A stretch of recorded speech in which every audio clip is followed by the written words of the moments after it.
नमस्कार उद्यमिता मित्र बिहार से अमित मधुकर का आप लोगों को बहुत सारा नमस्कार।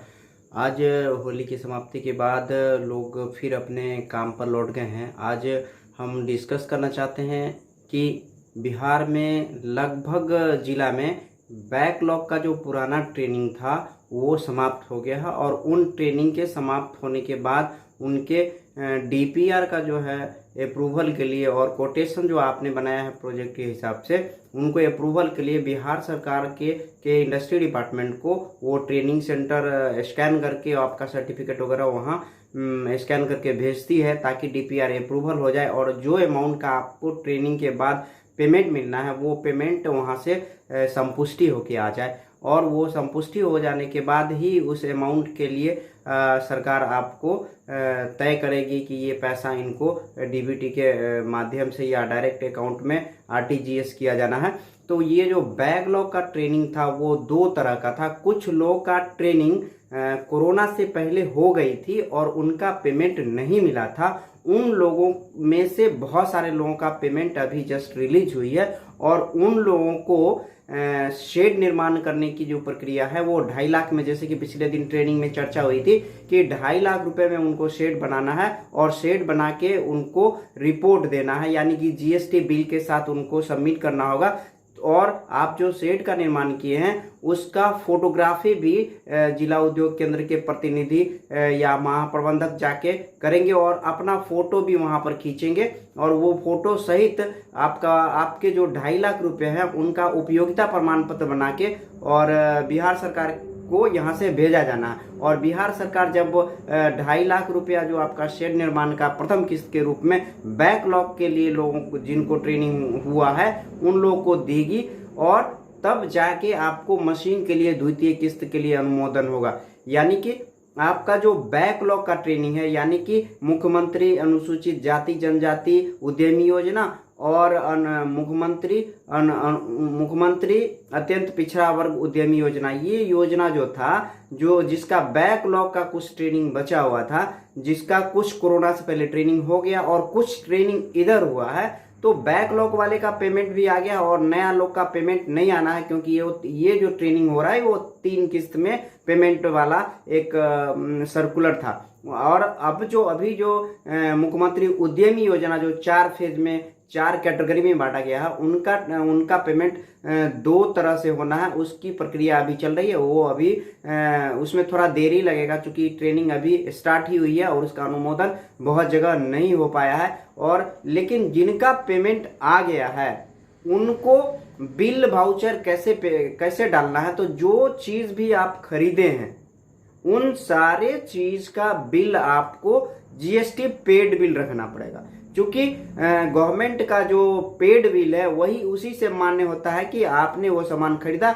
आपका पैसा का सही रूप से उपयोग हो गया है। और उस उपयोगिता के साथ साथ आपका जो शेड बना है उनके सत्यापन के लिए पदाधिकारी जाके अपने साथ फोटो करेंगे और उसमें जियो टैगिंग करेंगे वो कि जो पदाधिकारी आपके इस साइट का वेरीफाई करके कंफर्म किया कि इन्होंने यूसी जो बिल दिया है उसके अनुसार इन्होंने मकान और शेड का निर्माण किया जिसमें मशीन का इंस्टॉल किया जाना है। बैकलॉग में 2.5 लाख के हिसाब से और 5 लाख के हिसाब से मशीन और वर्किंग कैपिटल भी 2.5 लाख के हिसाब से मिलना है। वो बहुत सारे लोग को मिला भी है और इस समय बैकलॉग का जो अंतिम ट्रेनिंग कुछ अभी हुआ है और कुछ पहले हुआ था जिसका पेमेंट बचा हुआ था बिहार सरकार से, वो पेमेंट की प्रक्रिया लगभग शुरू हो गई और आप लोग का भी जिनका छूट गया वो कुछ एक दिनों में भी आप लोग का पेमेंट जल्दी से जल्दी आ जाएगा क्योंकि ये प्रक्रिया बहुत तेजी से करना है। क्योंकि इसलिए बैकलॉग समाप्त करना है कि इस समय वो चार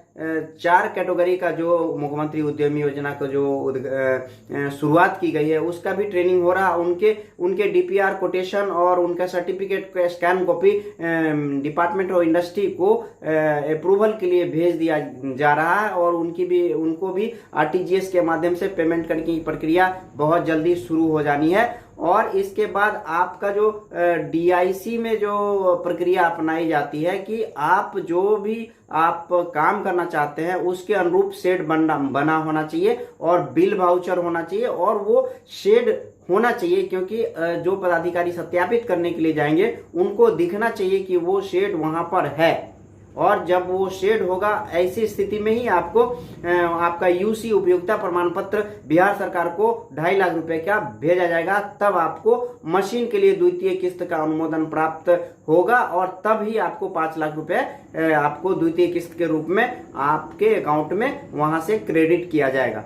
लेकिन इसके लिए आपको प्रक्रिया ये है कि पूरी तरह से अपने शेड के निर्माण का जो बिल वाउचर है और जो भी चिट्ठा आपने उसमें खर्च में ब्यौरा जो है वो सब आपको बना के रखना पड़ेगा, उनकी जरूरत पड़ेगी। और जब मशीन खरीदेंगे तो मशीन अपने सोच विचार से, कैपेसिटी के हिसाब से, उसका जो सप्लायर जो अच्छा सा हो उसके हिसाब से सोच विचार के अपने मन मस्तिष्क से अच्छी मशीन, अच्छी कैपेसिटी के हिसाब कॉम्पिटिटिव और कंपेयर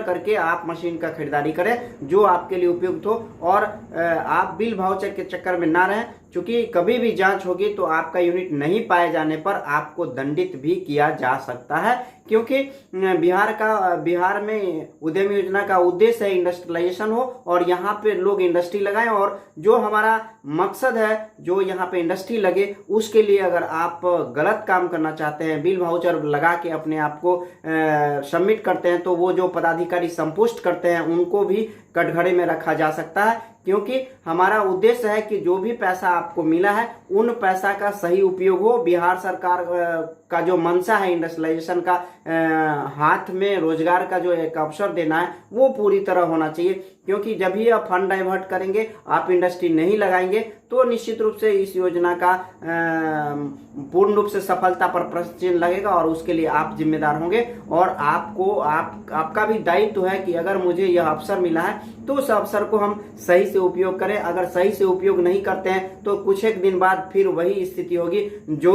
आप फिर कटोरा लेके रोड पे आ जाएंगे और आपको फिर अपने आप को बेरोजगार साबित करेंगे। अभी बहुत अच्छा मौका है, आप अपने अवसर को उपयोग कीजिए और अपने अवसर को बजाइए, अपने आप को सेट कीजिए, अपने आप को एक हुनरमंद होने के साथ साथ एक इंडस्ट्रियलिस्ट बनाने का जो फर्स्ट फेज का काम है उसको काम कीजिए। ये शेड बनाइए, शेड बनाने के बाद सेकेंड केस में मशीन आएगा, मशीन का बिलिंग करके और आप वर्किंग कैपिटल के साथ आप इंडस्ट्री की शुरुआत कर सकते हैं। जो जहां तक नए बैच का सवाल है उसमें दो फेज में पैसा मिलना है। एक फेज में 5 या 4-6 का बात चल रहा है। अगर जिस तरह भी पैसा मिलेगा उस पैसा को शेड बनाने के बाद अगर छोटा मोटा मशीन खरीद सकते हैं तो खरीद लीजिए। उसके बाद सेकेंड फेज का जो पैसा मिलेगा उसमें मशीन के साथ वर्किंग कैपिटल भी आपको यूज किया जाना है। और फर्स्ट फेज के जो पेमेंट होगा उसका यूसी भी इसी तरह किया जाना है जो अभी अनुसूचित जाति जनजाति अति पिछड़ा वर्ग उद्यमी योजना का जो बैकलॉग का ट्रेनिंग था उन्हीं के तरह आपका बिल है। उसमें 3 फेज में आपको बिलिंग,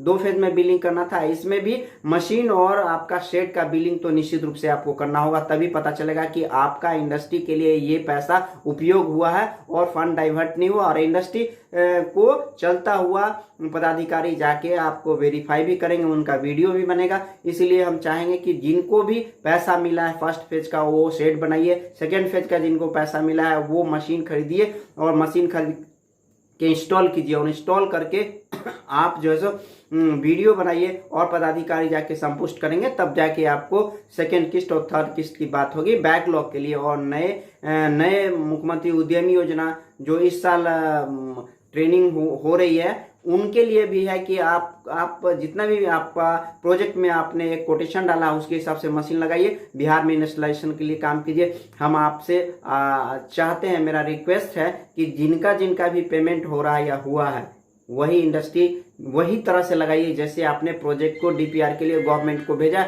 और उसी के अनुरूप सारे कार्य को आप कर सकते हैं। हर स्थिति में आपको इंडस्ट्री लगाना है। आपका ये स्टेप आने वाले 20 साल के लिए 15-20 साल में बिहार को आत्मनिर्भर बनाएगा। इसलिए अगर ये नीचे के फेज में अगर एक इंडस्ट्री का बीजारोपण आप कर सकते हैं तो आप ही का ये प्रयास आने वाले बिहार के लोगों को एक खुशहाल और आत्मनिर्भर बिहार बनाएगा। हम इस बात को यहीं तक रखना चाहते हैं। नमस्कार, जय हिंद, जय भारत।